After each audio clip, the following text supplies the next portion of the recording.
Zylan, can you talk about the confidence level of this team based on what you did in Hawaii versus what happened 3 games prior? I mean, it's always easier to be a little bit more confident when you see some wins and rack up some road wins, and I mean, kind of get on the road and battle on your own. You know what I mean? Out of your comfort zone at home and stuff like that. So our team has always been pretty much confident. We do it every day at practice. We battle against each other. So, I mean, games kind of resemble that. Can you talk about your confidence level and what you've done the last couple of games to help take the workload off those guys? I mean, it's kind of easy playing with these guys. You just play off of them. I mean, they give me post touches. They give me certain touches in certain spots to be successful. And, I mean, that's just what I try to do. I try to execute and play for the team, and everything else takes care of itself. Trey, you've had a lot of success as a team, and you personally, and Dakari personally, against Elijah Brown. Mm-hmm. He said you're the only team that really stops him. What have you guys done that's been so good against him? I'd say the first thing is you just try not to foul him. One of the things he does best is he draws a lot of fouls, and it's basically when he gets to the line, it's automatic for him. So just try to contest, make him take hard shots, and just know it's not a one-on-one job, it's a one-on-5 job. So it's going to be the whole team against him, not just me or Dakari or whoever the defender is guarding him. Trey, what does it mean to have the kind of productivity that he's provided for you guys in the backcourt so that you don't have to carry the scoring load? I mean, any productivity from anyone helps a lot. So, I mean, especially when we have some of the games we had this year where we struggle to score. So, I mean, have Zylan come up right now with the way he's scoring, it can just take us to levels we thought we couldn't reach. So with him, his ability to score inside, and then plus he can shoot outside too, people have to respect that. So he's just a tough matchup, and that'll create matchup problems, make it easier for us, and if we score well, make it easier for him at the same time.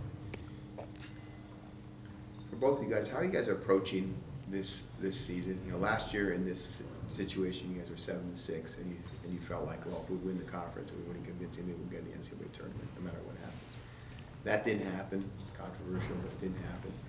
You're kind of in a similar situation this year.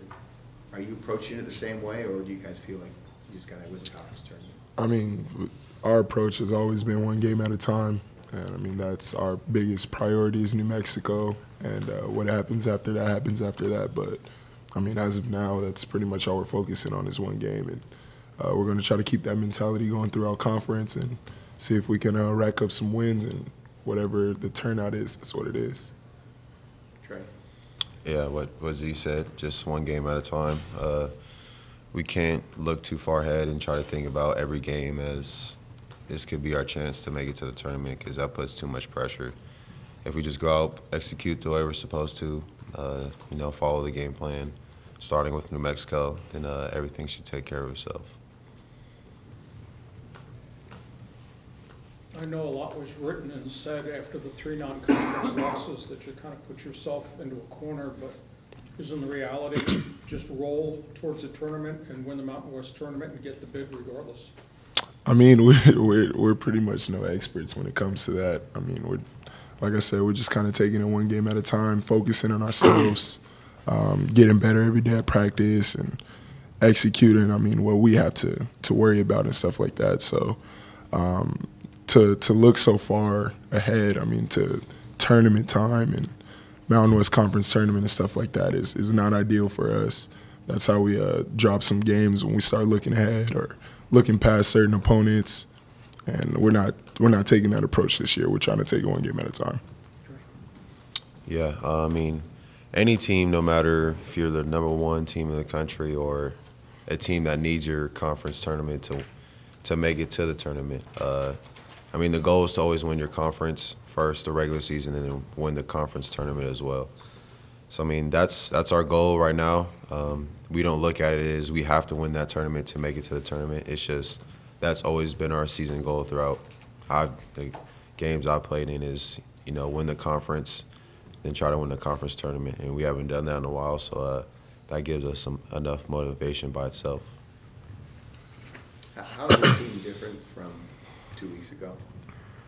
I mean, I think our mentality I wouldn't say changed, but I think it's a little bit more amped up, especially when you take some tough losses, some losses that you definitely didn't want to take. You know what I mean? So once I think our group kind of felt that feeling and didn't let it, put us down or something like that. I think we took that feeling and ran with it, and we're working towards not feeling that feeling again. You know what I mean? So as far as our mentality, our passion, our want to win, I think that's one of the key things that changed from two weeks ago. Trey. I would just say after the 3 wins, it's just one of the things that we see the potential that we can reach. Having the games we had in Hawaii, it gave us a confidence boost. Our defense is starting to look like old defenses. Our offense is starting to come along now. So it's just one of those things that if we can keep this going, just keep getting better and better each day, then we'll be a scary team. We've talked about how tough a venue this is to play for a visiting team. You guys get 4 of 6 on the road after you get done with New Mexico.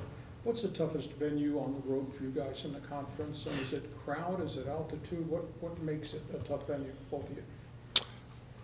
Me personally, we've played in some tough places. Obviously, the Pit, at Boise. There's a couple places that are, top tier. But road games are tough because being who we are, sometimes we get everyone's best game. You know what I mean? So, playing on the road in general, not playing in your home crowd and leaving your apartment to be able to go to the game and stuff like that, having to sleep in a hotel as opposed to, your own bed or something like that is obviously, I think all components that go into making it tough playing on road. But those 3 wins in Hawaii definitely boosted our confidence we think we could beat some teams on the road. For me, I would say the hardest would be Wyoming. The altitude's crazy. Sure. It take all the oxygen away from you quick. For sure. You play 4 minutes, it felt like you played a whole half. Yeah. So that's the toughest for me.